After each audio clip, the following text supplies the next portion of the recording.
क्षमा बड़ों को चाहिए, छोटे को उत्पाद।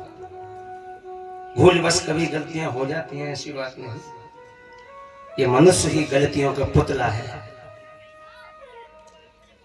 ऐसा नहीं कि बच्चे से, संतान से गलती होगी तो हम उसको फांसी पर चढ़ दें, नहीं, कदाप नहीं। उसे सद्मार्ग का ज्ञान दीजिए। यदि वो सांसारिक पारिवारिक संस्कारों से कहीं ना कहीं लगाव है तो अवश्य सद्मार्ग को ग्रहण कर लेगा और उसी में हमारा परम कल्याण हो जाएगा।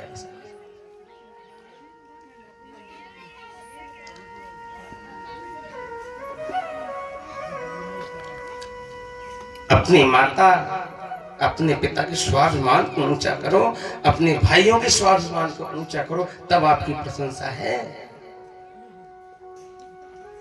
इस सांसारिक काले कारणे के रूप को लेकर के यदि आप चलोगे तो आपकी प्रशंसा नहीं। और मैं सत्य कहता हूं, जो ऐसा करते हैं उनका हृदय रोता है, बाद में पछतावा होता है।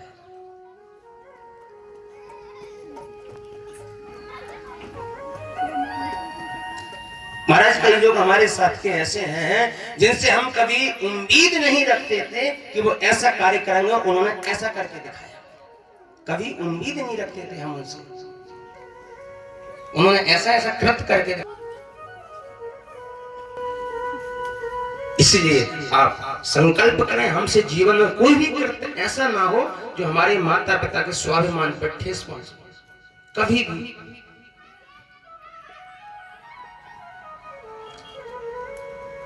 और माता पिताओं को भी ये संदेश है कि माता पिता अपनी संतानों को सद्मार्ग पर चलाएं। यदि हमारे बेटे की कोचिंग का समय 1 घंटे है तो जाने का रास्ता 20 मिनट का हो सकता है। 1 घंटा 20 मिनट 10 मिनट और दे दो, 1.5 घंटे के बाद तुरंत उससे सवाल जवाब करो। 1.5 घंटे के बाद रुका कहाँ, जो 10 मिनट कहाँ खड़ा हुआ। यदि 1.5 घंटे के बाद 10 मिनट एक्स्ट्रा लगे तो उसे तुरंत पूछ लीजिए 10 मिनट कहाँ लगता है तुम्हें। चाहे वो बेटी हो, बेटी यदि विद्यालय कोचिंग इत्यादि सेंटर कहीं जा रही है, मंदिर जा रही है, उसके आने जाने पूजा अर्चना या कोचिंग का समय 2 घंटे हो सकता देना चाहिए। उससे आधा घंटा लगा तो लगा कहां, उसका प्रमाण मुझे दे, तब तो बच्चा आपका सद्मार्ग पर चलेगा, अन्यथा नहीं चल सकता। अचानक एक दृष्टांत मेरे स्मरण में आ गया था। और एक बार हमारे गांव से पधारे हुए हमारी भाभी जी, हमारे बड़े भैया जी, सभी का हृदय से स्वागत। ताई जी भी पधारी हैं, एक बार जोरदार तालियों से सभी का स्वागत कर देंगे। हमारे गांव से हमारे परिवार जन पधारे हैं, बहुत बहुत साधुवाद। एक बार क्या था, एक परिवार में एक बच्चा,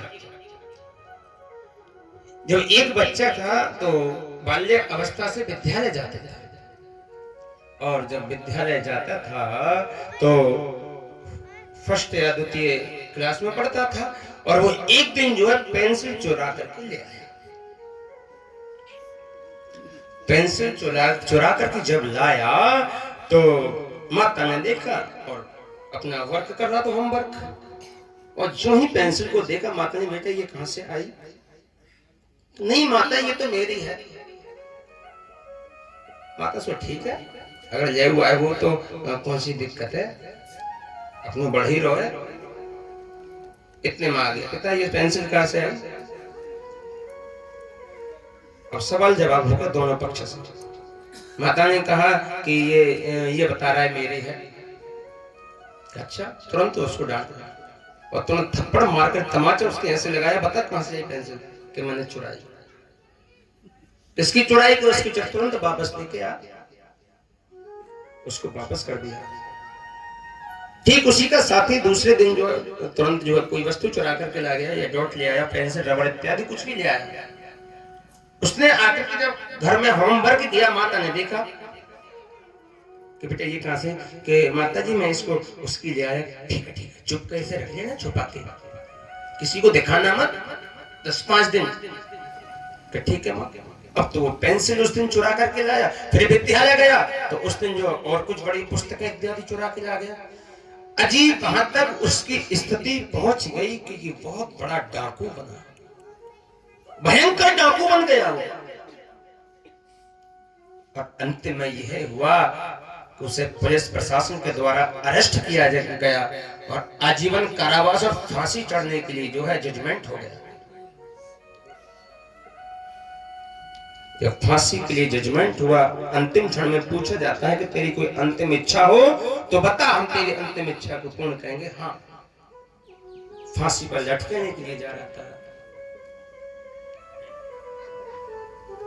जब दूतों ने पूछा, बोल तेरी अंतिम इच्छा क्या है? हाँ, मेरी एक अंतिम इच्छा है कि मुझे मेरी माँ के दर्शन करा दो।